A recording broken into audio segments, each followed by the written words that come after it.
I knew my gender identity when I was in grade 3. Angizange ngiphume closet, and I was never in the closet. Ngakhula nje ngiyibona lo muntu enguye and ngikhula nginjengoba nginjalo. I remember I'll take a bread eclopenet and then ngifake emadlebeni wami and then bese ngithi ngifaka amacici ngifaka amaduku and everything. So I had a friend I had a friend, and then this friend of mine was Umthokozisi. And azongibuza ukuthi why you act kanje because wena umfana. Ngithi angisumfana mina, angisumfana.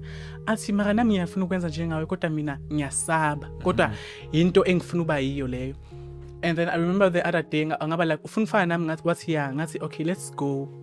Saya ehlathini khona ehlathini kulahla khona ingubo. I had a very funny childhood. And then I went there and I ngangithatha ingubo amakwaykway in and then ngamgqokisa. And that day umakhelwane wethu was shy. Ashela ukuthi nabafana but nizenza amantombazane. Basically a homophobic attack. He was shy. Yeah. He even called our parents. Then was shy. I was shy. So ngikhumbula kahle sasifaka amabhaluni nje senza amabele. Sifaka ama-weave namakwakway. Wasishaya, wasikhumula lama-weave, wasidabula le mpahla sasigqokile. Sahamba nje ngama-under asishaya.